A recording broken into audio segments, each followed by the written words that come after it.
Hello, and welcome to the fifth of this year's live streamed writing workshops, which are here to support the Bruntwood Prize for Playwriting. The Bruntwood Prize for Playwriting is a partnership between the Royal Exchange Theatre in Manchester and the property company Bruntwood, and the prize is an opportunity for writers of any background and experience to enter unperformed plays. The prize fund totals £40,000 and includes development opportunities.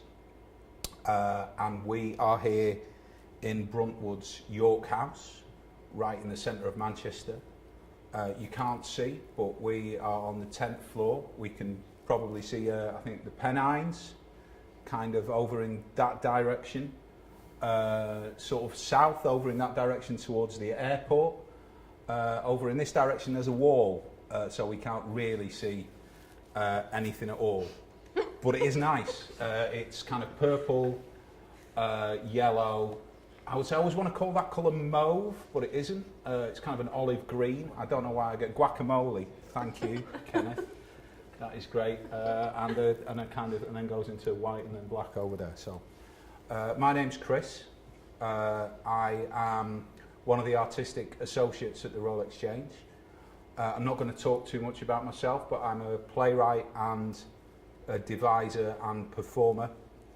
And I work with buildings like the Royal Exchange as a playwright, but I also work with companies as a devising performer and as a writer in the room. And what we're going to talk about tonight, and what we're going to do some exercises around, are maybe those forms of writing that aren't necessarily useful, for traditional playwriting, but as a writer are really excellent options to have in your toolbox. We're going to think about it from the angle of playwriting, because I think that all of the things we're going to talk about will be useful in the plays you're writing, if you're writing a play. But we're also going to think about how the writing that we do can keep the liveness of theatre in the room, as well as doing all of the other important things that a play needs to do, like explore its subject matter, tell a story, and that these are all options that we can employ as writers. I'm not going to say much more about me than that, or about this. Obviously you can tweet us any questions that you might have as we go along, and we'll answer them.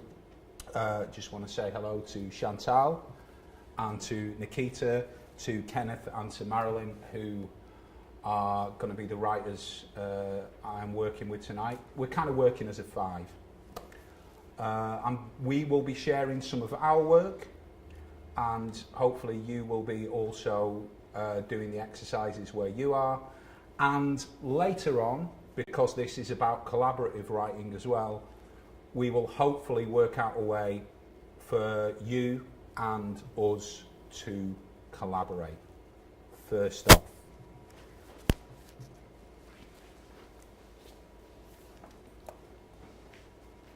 come here, look at this. This is the first exercise. Now, there's nothing really riding on this. It doesn't have to be any good. None of this has to be any good. But get down so we can sit. This is a guitar pick for any Americans watching. It's a plectrum for anyone else. I'm going to put it there on the table, and this is just to get our minds going and to get us writing in a way that maybe we wouldn't normally write. This is a very simple object. It's made of plastic. It has the Gibson logo on one side of it, embossed in kind of fake gold, and an M for medium. But forget that, because I'm going to put it this way down. It's a really simple object made out of a really simple thing. It's a particular shape, it's a particular weight, and it looks a particular way, and there is nothing more to it than that. So just for the first 5 minutes of the workshop, what I would like us all to do is to describe this object. There are some rules. You can't say what it is. That's not what this is about. You can't just say, well, it's a guitar pick and it's black.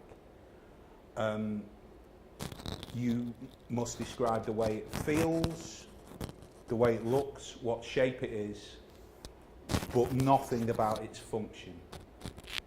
What this is, it's just a way of getting you to think about how you're using the language that you use by putting some really extreme restrictions on it.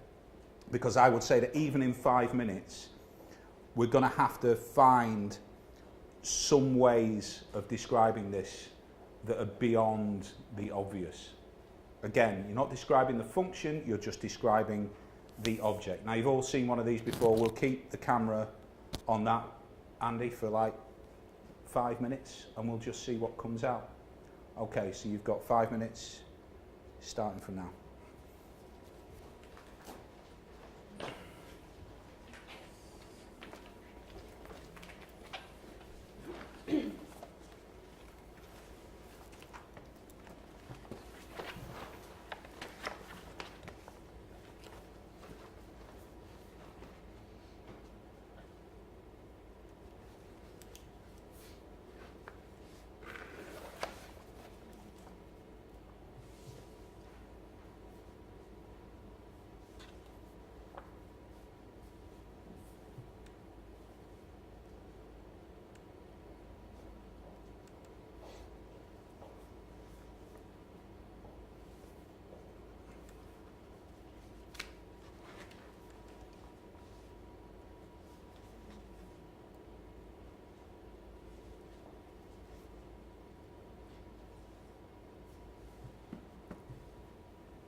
Can go and look at it again if you need to.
So that's about halfway through. We've got another 2.5 minutes to go.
Got about another minute.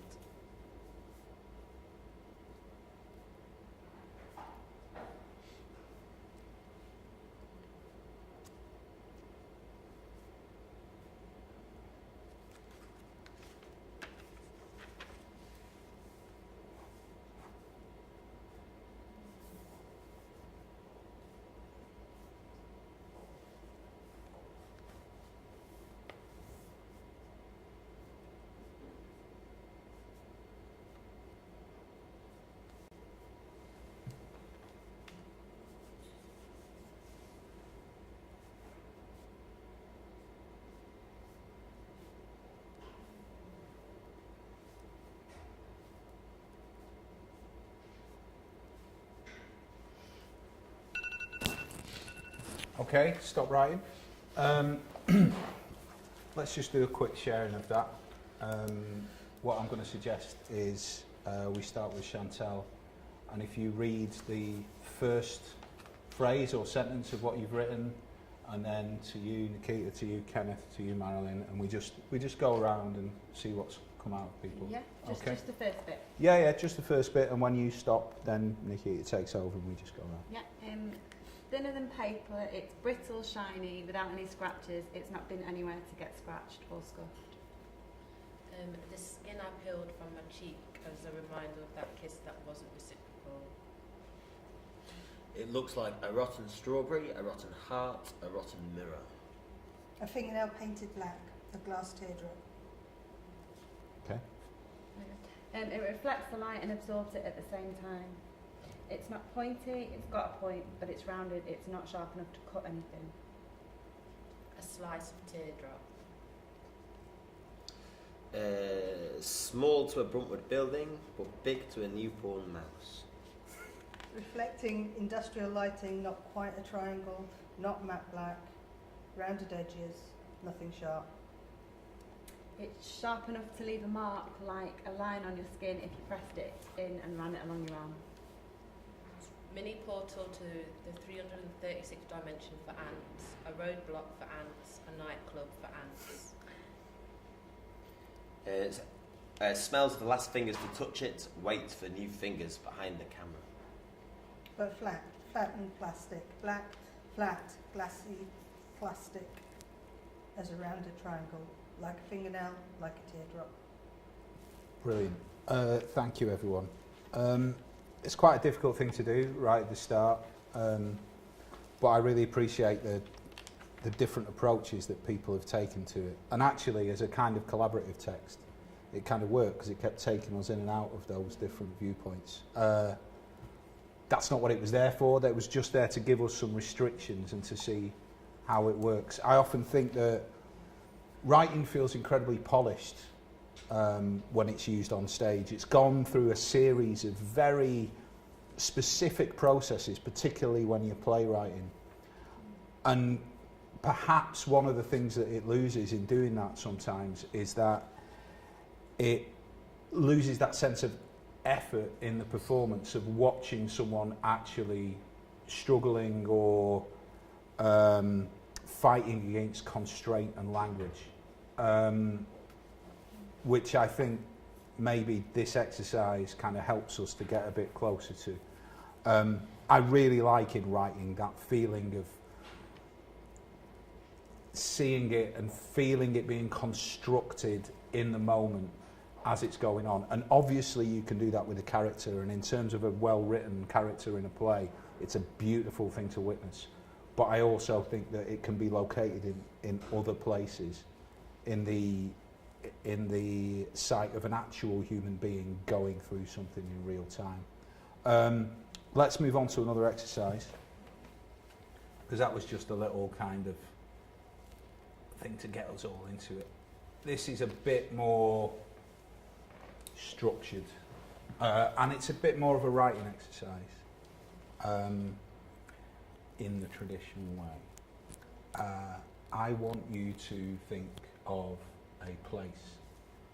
I want you to think of a place in a city. You don't have to write anything down at this point. I want you to think of a place in a city that you know well. An outdoor location, a specific outdoor location in a real city centre. Now, I don't know whether you've been there or not, and in a way it doesn't matter. It could be something that you've seen 1,000 pictures of and you feel like you know it. It could be somewhere that you walk through every day. It could be somewhere that you desperately want to be at some point in your life, but you haven't been yet. But you have to be able to call it to mind in detail. I want you to imagine that place as a photograph. So a flat image that you are looking at in which you have got a specific field of view. And I want us to zoom out of that. So I want you to zoom away from that place that you knew well, and I want you to fill in the city around it in your mind's eye. I want us to zoom out pretty much as far as we can see, so far that we can see buildings and we can see windows in the buildings, but we can't see what's going on in the windows. So what was a specific outdoor place has become a kind of panorama of a cityscape. Out of that, I want you to choose a building. I want you to choose a window in that building. And I want you to zoom in on that window. And I want you to go into the room behind that window. The room's empty right now, but think about what that room is used for. Try and form as detailed a mental picture as you can of that room and its contents. Someone comes into that room and they are looking for an object.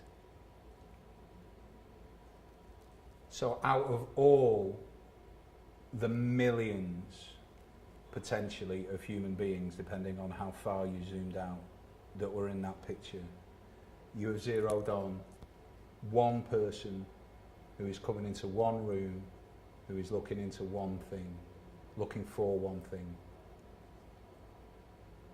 This isn't about creating a character. I don't need to know their history. I don't need to know who they are. What I want you to do is just describe them as they are looking for that object.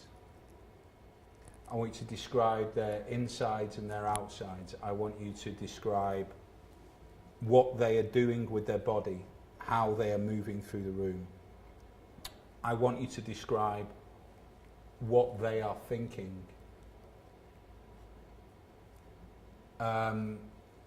That's in the sense of what they're thinking about. It doesn't have to be in the sense of narrating their thoughts. Use the third person present tense. So it's a woman walks into a room, or she moves towards a small table and rests her left hand on it. As she does this, she is thinking about. And I want you to try and describe just a single minute of their life, just doing that one thing, in as much detail and depth as you can, only using the third person present tense as a kind of narration of it. Don't give them a name, don't give them a history. Just out of this entire city with so many things going on in it simultaneously, this is just one person in a room that you have zeroed in on. You don't have to tell us what they're looking for even. You can if you want to. You have to know what that is, but you don't have to tell us. I think we should do that for about 15 minutes. And I think that 15 minutes should start now.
And it was weirdly, it was just as I gave him the Heimlich manoeuvre that I just realised that I didn't love him anymore, which was a strange point to come to that realisation, but that's just, it's just the way it is sometimes, I guess. So that exercise is very much about zeroing in on an expanded moment in a human life and in a human head, and that is something that I really like it when text for performance does that. It gives us this opportunity in this room that we all gather in to expand time and also to zero in on the tiny details. And it also gives us the chance to expand our view and bring actually the entire world into this room in a very live way. So what I'm going to do now is immediately set another 5 minutes of writing. This isn't an official writing task, it's kind of 1A. What I want you to write for the next 5 minutes is just a list of all of the things you can imagine going on around the world while that minute you were writing about was happening. And these things must have a location and they must be a single moment in someone's life. And it could be something as mundane as someone pouring water onto a tea bag, or it could be a life-changing moment. Just one sentence for each. We need to know something about the person, and you can identify them as like a man or a woman or with a name or a child, whatever. And we need to know where they are in the world, and we need to know what is happening to them. And again, it's in the third person, so it's a child in wherever does this, or something happens to Andrew in wherever. Okay, and we're just going to do that for a strictly timed 5 minutes, and we are going to start now.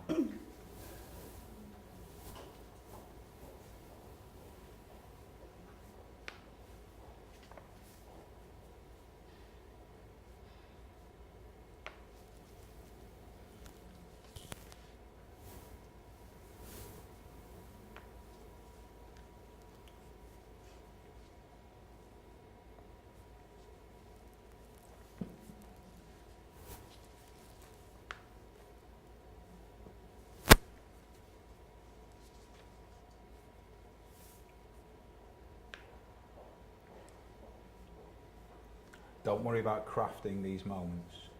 Just one after the other. Just bang them out so that they're a set of information that we have.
About another 2.5 minutes, you're halfway through.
One minute left.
So, here we go.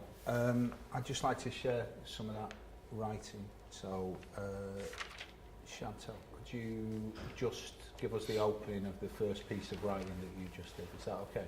First, what about The description of the minute, yeah. Yeah, just a couple of sentences. Well, just let's see how far it goes. Yeah, the beep of the door opening, the mechanical sounds of locks releasing, a woman enters.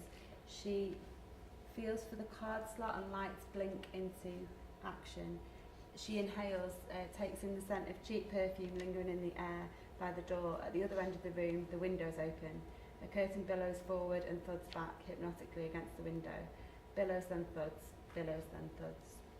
Thank you. Marilyn, would you like to? The same piece of writing for you, The for the minute. Okay. She thanks her friend for letting her in, and she looks around, a moment of frustration, panic, where the hell is it? Only she could do this. Unbelievable, she thinks. After everything he said to her, everything about being so careful, and yet no. How the hell could she let this happen? That'd be 50 quid down the drain. Oh my God, she felt sick. That's a whole day's pay. Cool. I might have misunderstood this slightly. That's all right. She's a face like cake mix, cake being mixed. The dress size of Kate Moss. Her skin sags like a tent over an old friend's reluctant mouth. Hair tightly pulled to reveal her blushy head. Her hair's come and gone like a shadow cabinet. So many nights her head is full of shadows, empty cabinets. Now sweat streams, they form tears. Head south to her mouth and she swallows. She looks like the kind of woman who'd eat a packet of crisps while taking a shit. Nice. Okay, Nikki. She had strong bag under left eye and a huge heavy in her big cup. Hunger groans swell and descend in her stomach, making bitches brew. She has been stood, left aligned in her door frame, trying to grow into capitalisation. She sighs out mercury with unclean breath. She is stuck uncentered in the door frame, unwilling to begin her after-work regime. She looks for comfort in a smirky curtain, smiling light out to tease. Stay inside, thank you please. So used to something I've written in brown stained floral queens.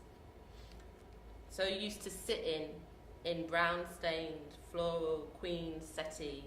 She calls herself a knob for being so awkward. Kaleidoscope fantasy narratives of the others silently play from the television, silently play, and she's bored. She clasps a brew, absorbing heat, volunteering as an incubator, but not taking in. Even the ceiling doesn't offer up a daydream or flashback, or even the ceiling doesn't offer up a daydream or flashback of a shitty ex to waste some TikTok. Thank you. There's some beautiful and quite a variety of writing there. I just want to move straight on to the next thing you did, which is the list of other things that were going on in the world while that was happening. We'll do it in reverse order, so we'll start with you. Okay, a fitness instructor in Jim's gym did 50 star jumps. A goat ran up and down a hill. A lady in the Bermuda Triangle got consumed by a sea elephant. A Persian poet wrote an anarchy song. A little bear hiked from Canada to Alaska. A sheriff lost his keys in the Sahara Desert, but then found them in his wife's Filofax. A pimp in New York shot himself and a potential customer. A unicorn had cosmetic surgery in an underground surgery in Mallorca.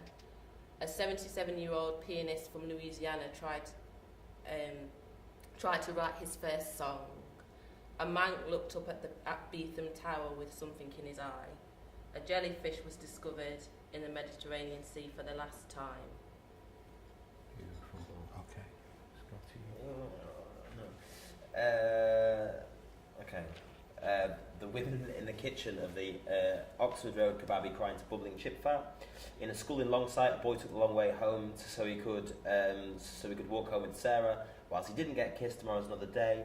On the Shetland Islands, on the Shetland island of Wolsey, John Arthur, the fisherman, bashes a seal to death. It makes him neither happy nor sad. A student at the University of Manchester must choose between revising and masturbating. Jeremy Corbyn finally gets around to reading The Economist whilst taking a shit. It's good for his bowel movements. The concierge of the Principal Hotel has finished for the day, and as he leaves, he sees by the bus stop two men kissing for the first time. It makes him think of his third wife, and he cries. Thank you.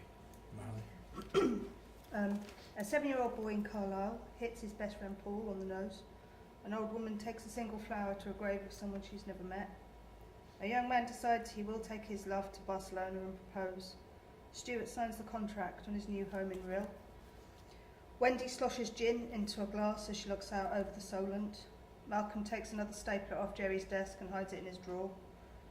A man who's forgotten his own name is beaten in a cell he doesn't know where. Imani dresses herself for the first time since her accident in her private hospital room. Roy tells his press secretary to sort this bloody mess out as he makes his way to the tube station.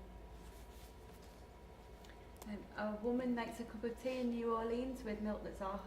A man plays golf in France. A woman gives birth in the street in Calais. A child can't solve a basic algebra problem in Cardiff. A woman in Melbourne has a panic attack whilst driving. A man in South Africa discovers a diamond.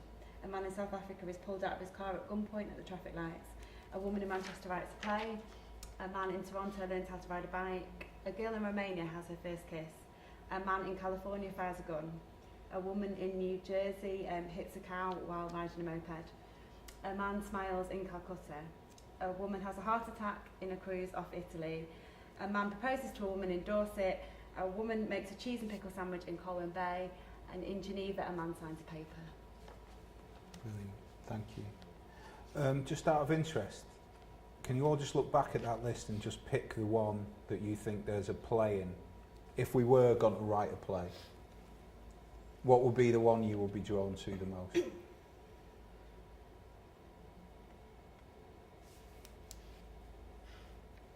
Any ideas? Anyone want to? I think I'd want to do about the fisherman that is bashing the seals sealed to death. Why is that? Why were you drawn to that one? Because I don't know. I can't give much of an answer. I think there's. You just feel it's kind of. There's a backdrop to it. There's Yeah. a kind of, obviously he's doing this for a reason that makes sense to him because it makes him feel neither happy nor sad. Kind of a weird relationship then he has to his own environment, I think. Cool. Not the one about Jeremy Corbyn taking the shit then. That Possibly. feels like a very different Events kind are of moving play. quite quickly. Yeah, I think yeah. it'd be out. Yeah, it's alright. You don't want to be hyper topical, Exactly. do you? Really, because you don't know what's going to be Exactly. there in, a couple of weeks' time. Did you have one that you were drawn to? I think it's Malcolm taking the stapler off of Jerry's desk and hiding it in his drawer. Okay. Yeah, can totally see it. I mean, I guess we're starting to think in terms of story now, which is not really what we're here to do tonight. But I think even in this kind of text, even if you are someone who wants to write plays, in the conventional sense of plays that do what conventional plays do, which is tell a story with recognisable characters, which is not a bad thing to do. It's one of your options at all times. Even in this kind of writing, I think for people who consider themselves to be much more drawn towards writing plays, there is a usefulness. Did you have one that you went to? Okay. Yeah, kind of torn between two. The unicorn having cosmetic surgery in an underground surgery in Mallorca, or the 77-year-old pianist from Louisiana trying to write his first song. Just because I can really see them, and I just feel like they feel quite dense. Yeah, yet they feel so different. There's that sense. There's two very different ways of approaching a text in both of those if you were going to write a play, I suppose. Say the one about the unicorn again. A unicorn had cosmetic surgery in an underground surgery in Mallorca. A bit clunky that line, but Yeah. I think with the 77-year-old man, I feel like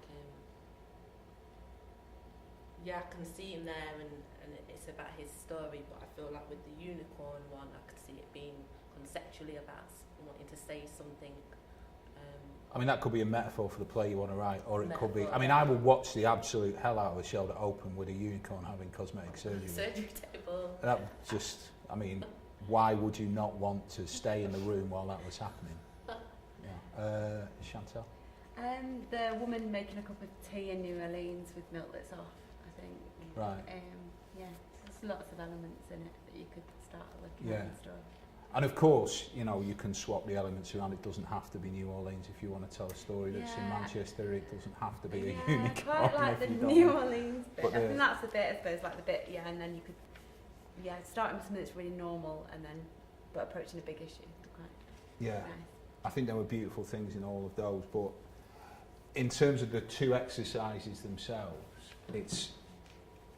it's really useful to think about, I think, where your text is taking us live in the room, that it doesn't have to take us on a journey where we have to imagine that we're someone else, we have to imagine that that person is someone else or that we are somewhere else.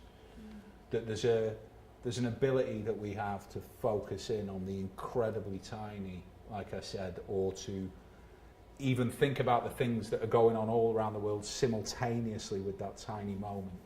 And we can expand and contract as we like, and that can be a live thing in the room.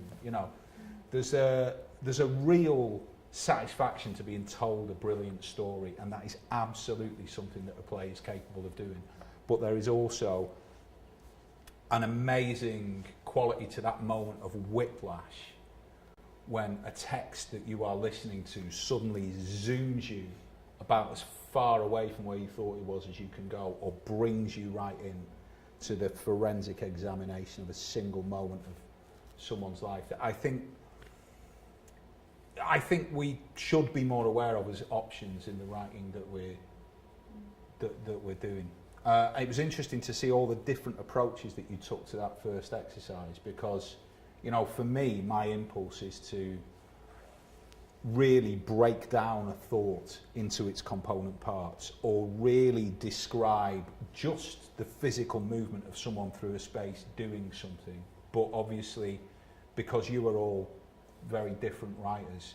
There's impulses towards the poetic, there's impulses towards the political, there's impulses towards very much in yours for character, and you know that idea of character. Even though we might have been moving away from that, it was absolutely embedded in yours, and it's not that there's one way of doing it, you know, but your way of doing it is incredibly exciting, you know, if it's your way of doing it.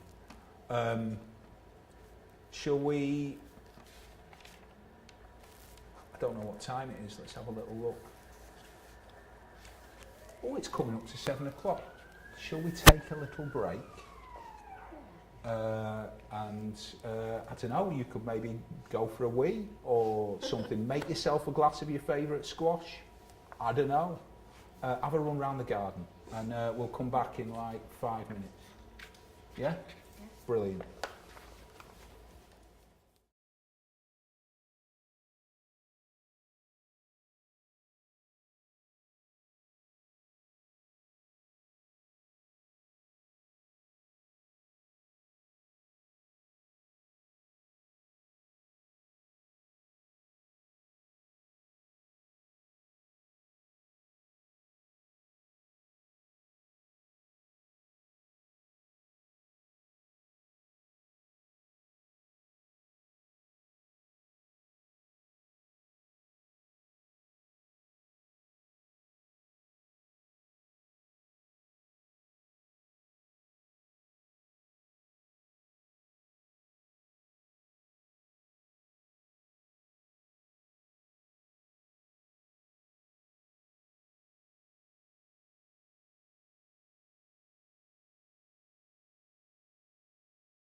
Okay.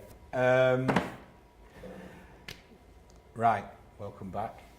Hello. So I think we should go straight into another exercise.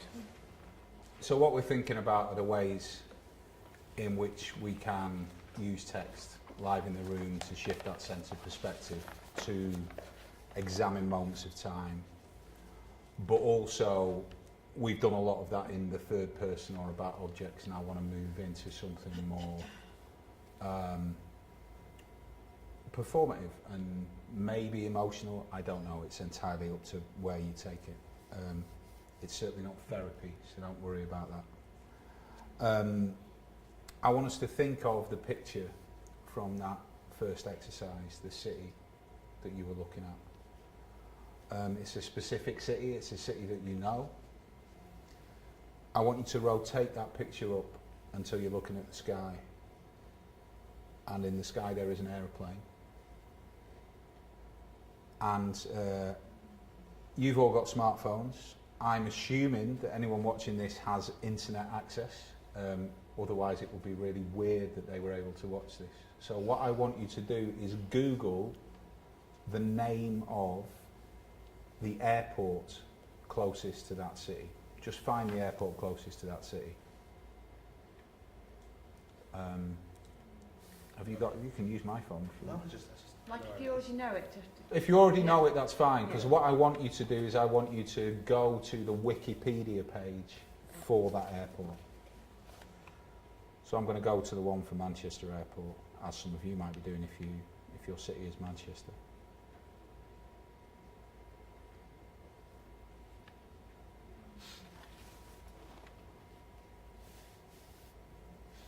The Wikipedia page, not the... Yeah, the Wikipedia page. Okay. Just because, so we've all got the same structured information in front of us. If you go to the airport website, they're usually like, it's probably slightly unusable. Hope you're all playing along at home. And on that Wikipedia page, there should be a section, if you scroll down, called Airlines and Destinations. So hit that.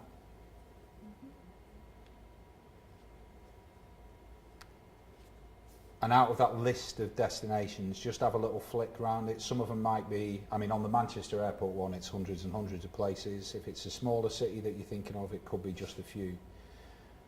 Pick one of those destinations.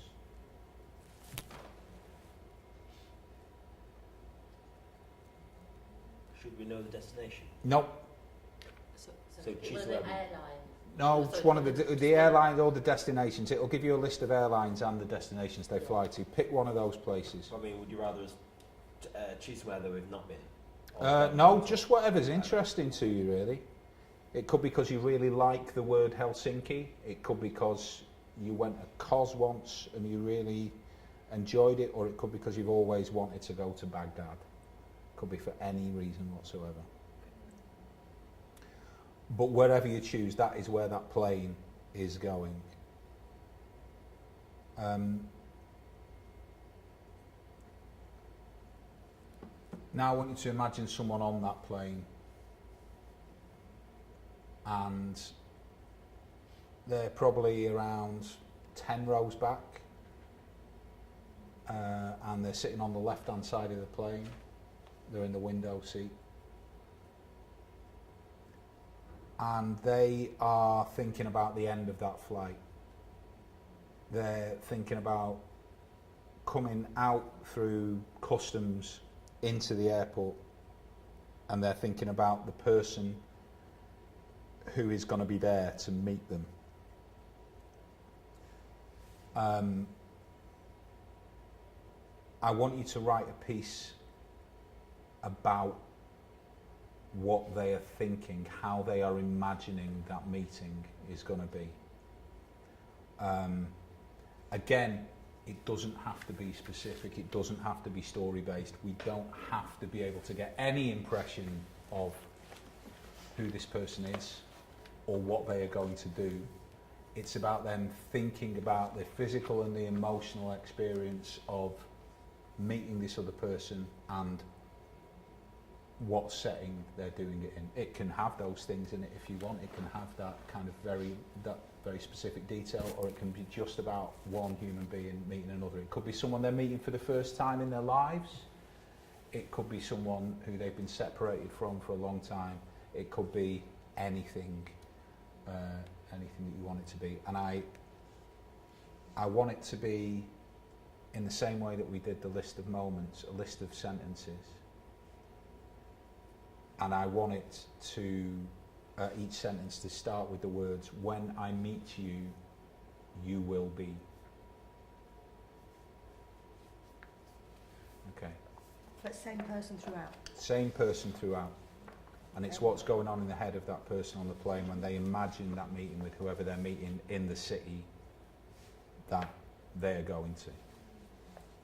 And we're going to do that for 10 minutes. That's, sorry, when I meet you. When I meet you, you will be. It's not every line, it's just... Yeah, every line. That's how every line line, starts. Yeah, yeah. I think it's useful to have that kind of structure on it. I'm going to time 10 minutes and we will start now.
And of course, what you don't realise is you're holding its head away from you by, one hand, but you've got to get your fingers underneath the coils that it's got around your neck, and then kind of really slowly pull it off, and you're losing consciousness as that happens. So the zoo sacked me, which is how I became a writer, really. So I think we should feed that back, and I think we should feed that back maybe as a collaborative performance piece, if you like, if everyone's all right with that.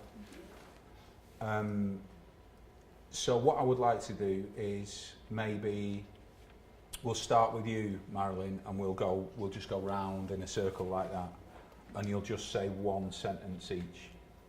And we might as well do it.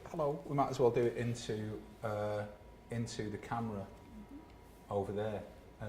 So let's do that. And I'll sit here awkwardly in the middle, like I'm on the Starship Enterprise, which is great. Just staring fixedly into the camera as we do that.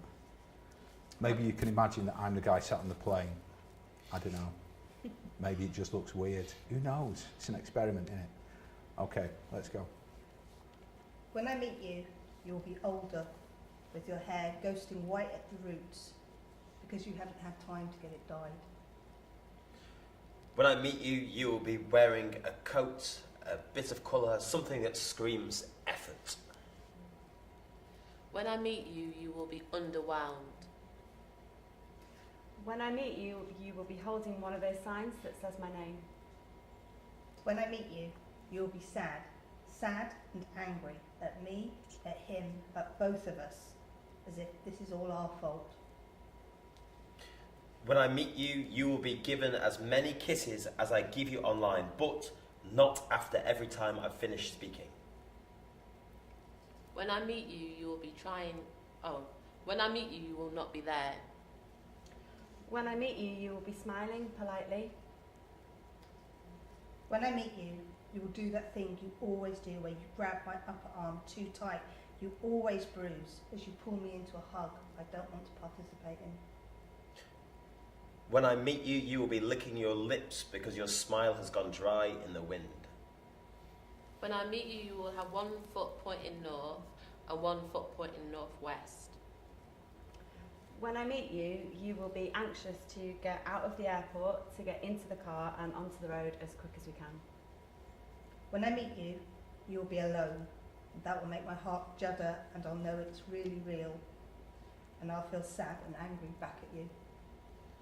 When I meet you, your right foot will be tapping, and only to me it'll look like you're dancing.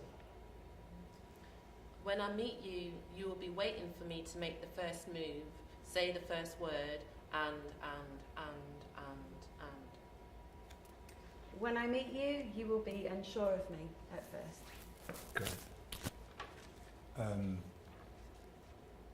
It's funny how I was able to pick out the little strands of where those individual stories might be, but cumulatively there was kind of a beautiful thing going on that kind of kept shifting from moment to moment, and that's really great.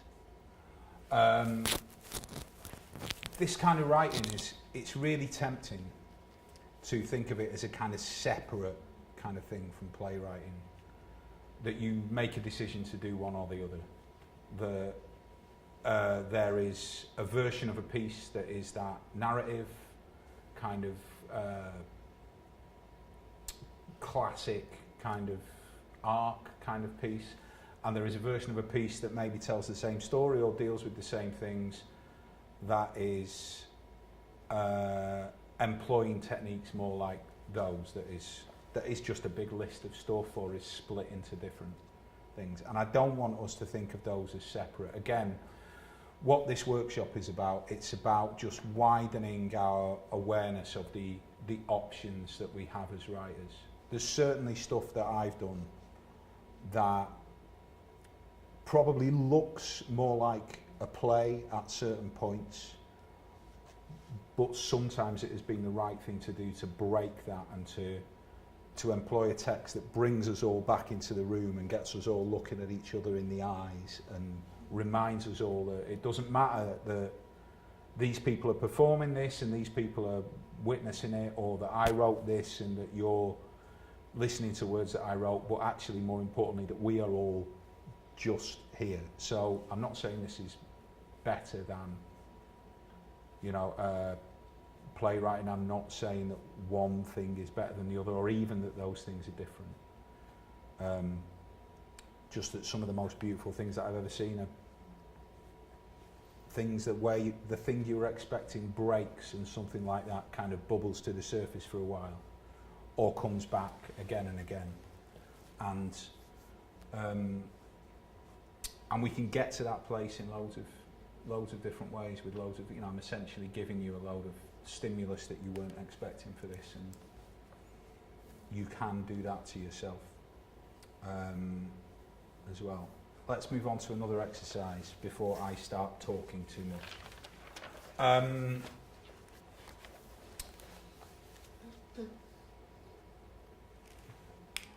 Okay, this is another 10-minute exercise, and I want us to go right back to that room that the person walked into where they were looking for something in the first part of the workshop.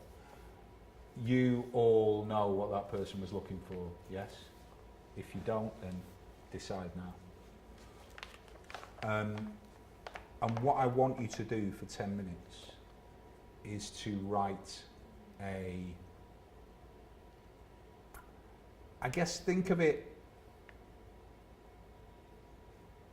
as a lecture or as a response to a question. And it's a text that explains how that object that the person was looking for works. And it is purely that. You don't have to think about who is giving that lecture, you don't have to think about the circumstances they're in, you don't have to think about who they are. Now, this is going to be different depending on your object, because if your object was, for example, a mobile phone, I don't know how this works really. I have the vaguest idea that it is connected wirelessly to a network of cellular towers, is that even what they're called, that communicate with each other in some way that allows me to speak to someone else or whatever. Or it could be an object that it's really obvious how it works and you know very well how it's constructed. Doesn't matter. Detail's more important than accuracy. It just has to be a really detailed text about how that object works, even if you're just making things up. No character, no story, no sense of where we are when you're saying it, just language. We'll do that for 10 minutes and we will start. Oh, sorry, I will say something. It has to be a genuine attempt to explain the function of that object. There's no magic. There's no unicorns in this one. There's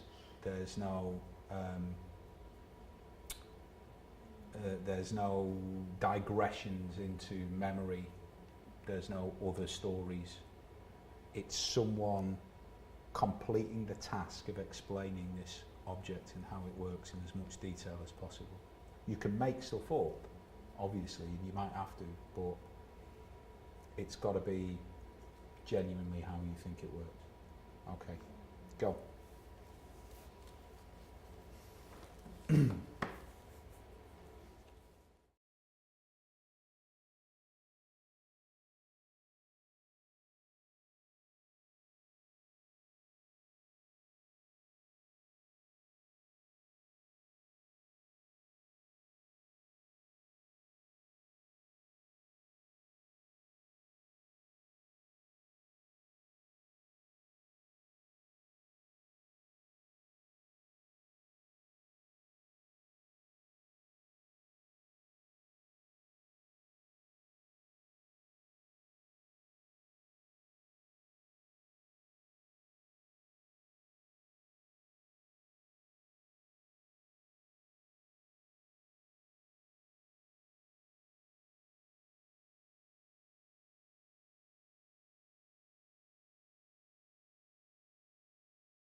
And when they took the masks off at the end, when they finished, it turned out it was Liz Bonin, you know, does the nature programmes on BBC, and Sir David Hare.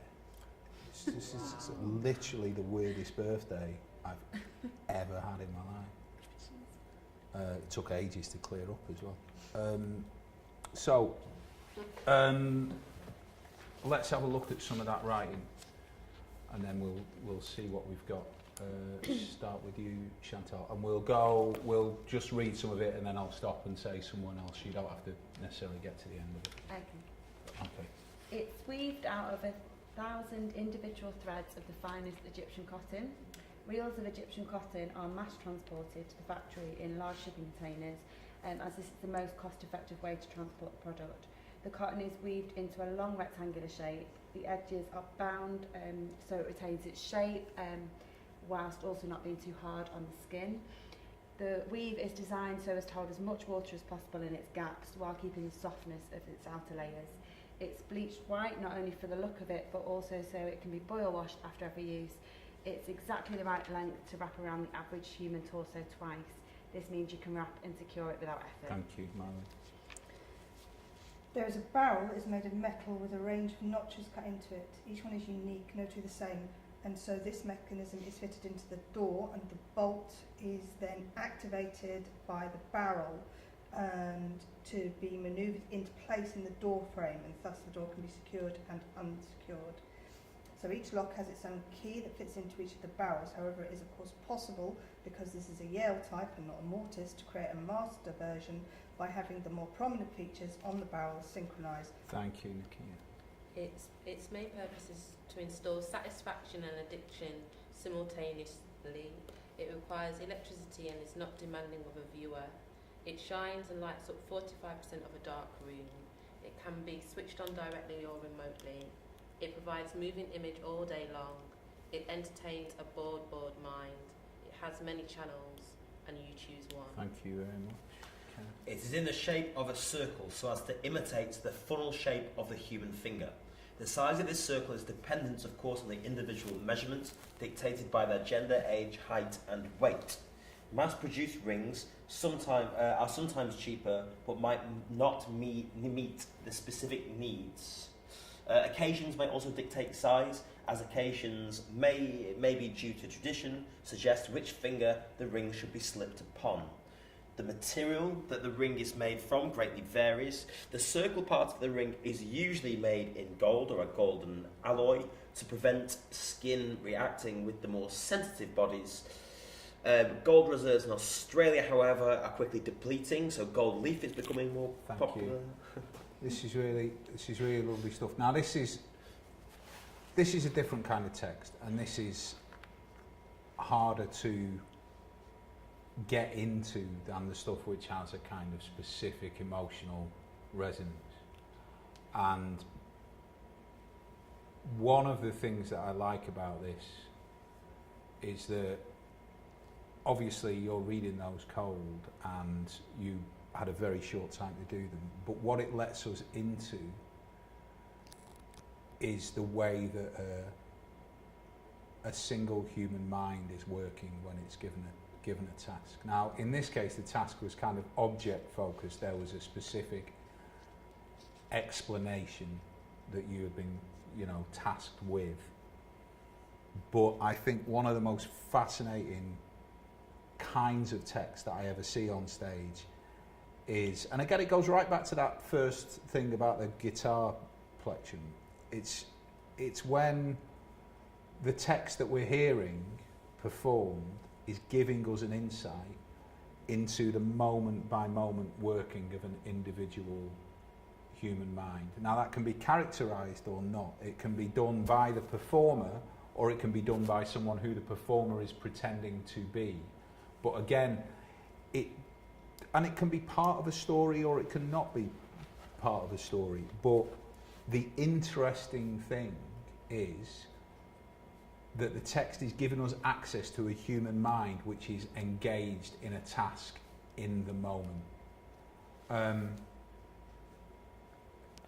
It's something that may or may not be useful depending on what kind of a show you're writing. But again, it is another way that we as writers can take a different perspective on what our writing is there for, what it is creating live in the room.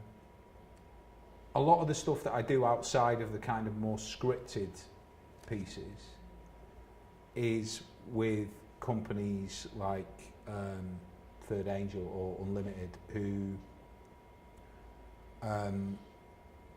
are really concerned with the liveness of what is going on.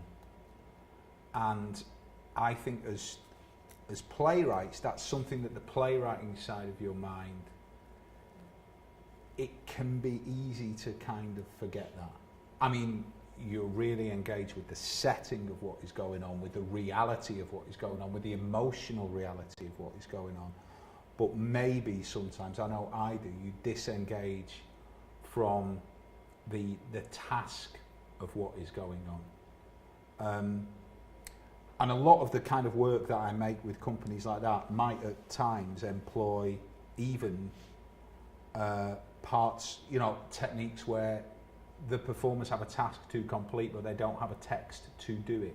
Which is not to say the text is improvised, it's the interesting thing to look at, and I think an interesting thing for us to think about as writers, is that the text can be the narration of a human mind that is attempting to complete a task in the room, as much as it can be, the creation of a beautiful and believable character who is taking us on this emotional ride. Let's move on, because I'm aware we're going towards the end. It's 15 minutes left, so maybe we'll bring this down to kind of a 10-minute exercise. I'm going to ask you to do two things.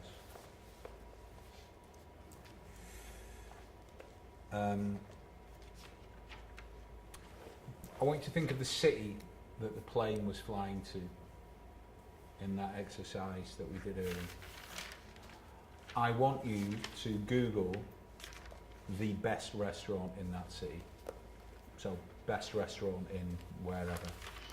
Just take the first thing that comes up, if it's Yelp or whatever, it doesn't matter. It's just the one that's got all the 5-star reviews.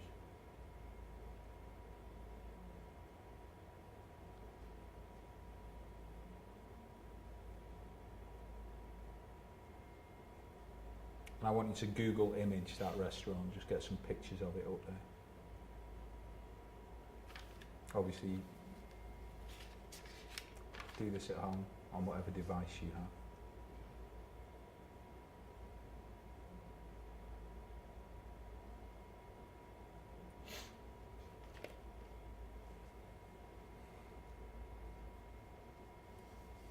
And this is a really simple exercise that gets us back to another type of text, which is the normal dramatic text of playwriting, actually. There are two people sitting at a table in that restaurant talking to each other. One of them is asking the other one to explain why they did something. That thing was wildly out of character for that person, the person who's been asked to explain. It can be a journalist talking to a politician, it can be two lovers, it can be a brother and a sister, it doesn't matter. Whatever the relationship between them you decide, that's fine. And I just want you to write the start of that conversation.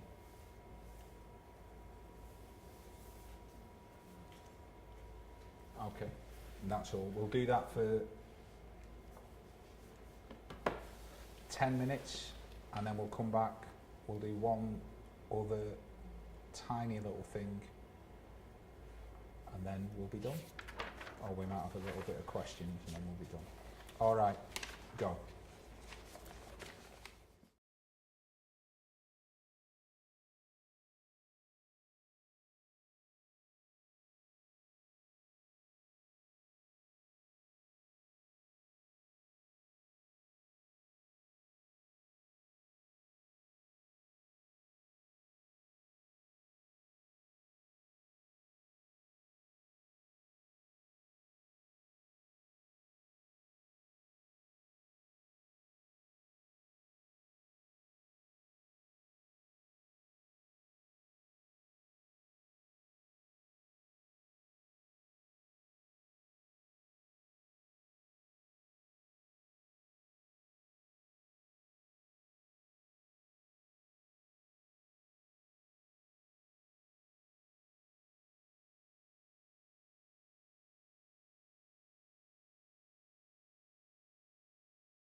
play.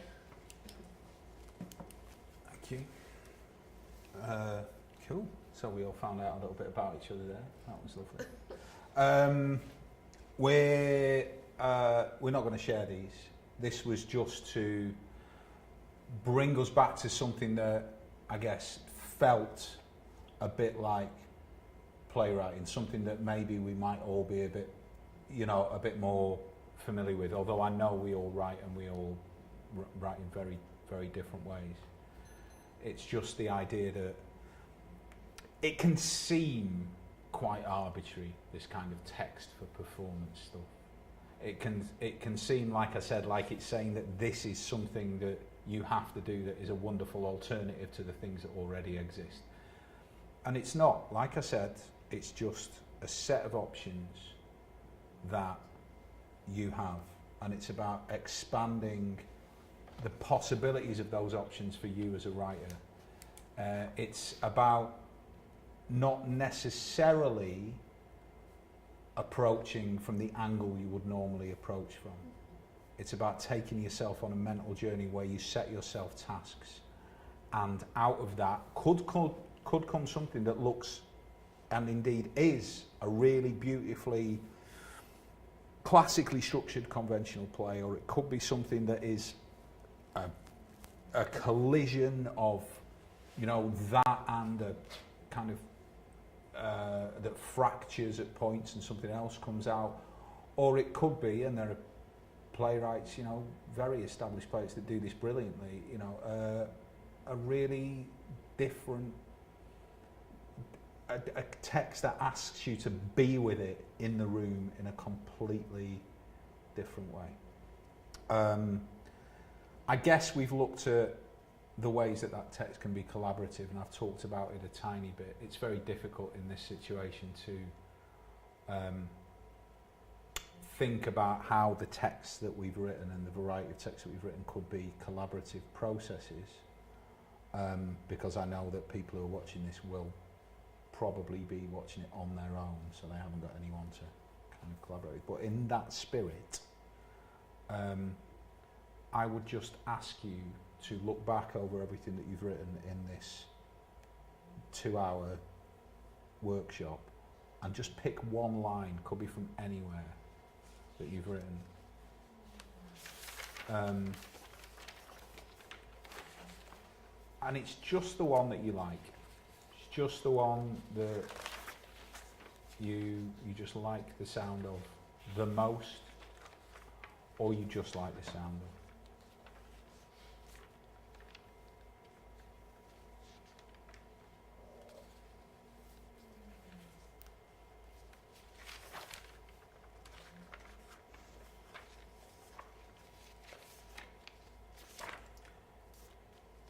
You can do this where you are as well, and you could tweet that line, if it'll fit in a tweet, to @Bruntwood Prize, or lowercase, and then maybe we will find a way of putting these lines alongside this workshop when it is online. Okay, have we all done that? Okay, so Kenneth, I want you to write down Marilyn's line. Marilyn, I want you to write down Chantal's line. Chantal, I want you to write down Nikita's line. Nikita, I want you to write down Kenneth's line. Okay, so let's just share those lines. Start with you, Kenneth, and we'll go around that way. So Chantal, you'll be writing this down.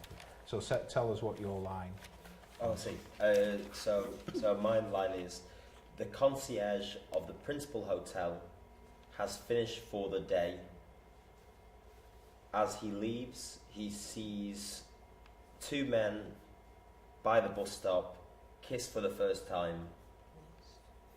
For the day, Sorry, I chose a bit of a long line. No, it's fine.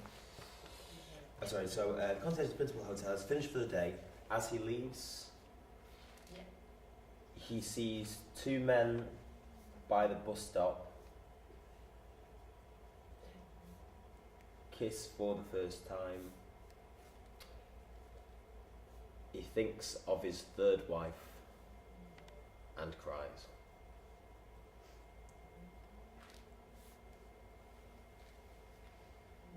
Beautiful. Marilyn, this is one for you to write down. Ready? Yep. Head against the alpaca, white, deep pile, Axminster, smelling of rubber, dust. I'm up to alpaca. Okay. Head against Head against the alpaca, white, alpaca white, deep pile, deep pile, Axminster, Axminster, smelling of rubber, smelling of rubber, dust, dust, and 1,000 feet. and 1,000 feet. And she looks. And she looks. Beautiful. Thank you, Chantal, for Marilyn to write down. When I meet you, you will be less of a stranger than you are right now. Not a friend, just less of a stranger.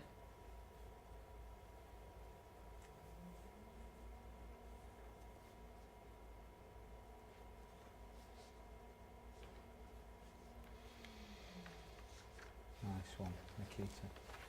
Yeah, she sighs out Mercury with unclean breath.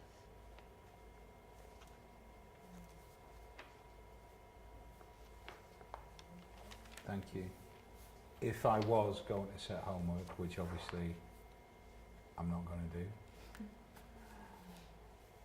it would be for you all to treat that line as your own and to take it wherever you wanted. I think probably the most important thing we can recognise about collaborative writing, if we were thinking about this moving on to that stage, is that you have to kind of let your ego go as a writer, and once it is out of you in a collaborative process, you don't own that anymore. It requires a kind of generosity, you know, this kind of text. It requires the input of other people, and I think that is a beautiful thing. And I think combined with the awareness that we can always create text that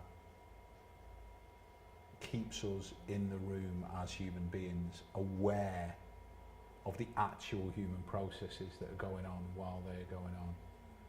I think combined with that collaborative generosity and that liveness, it can be beautiful in a different way, and I think it can be a profoundly political thing as well, because it allows us not only to tell stories about the world and make us think about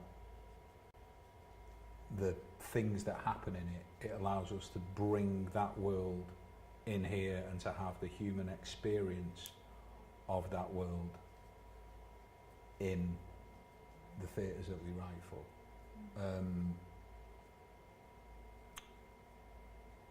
I think that is about it from me. Are there any questions? Or any comments?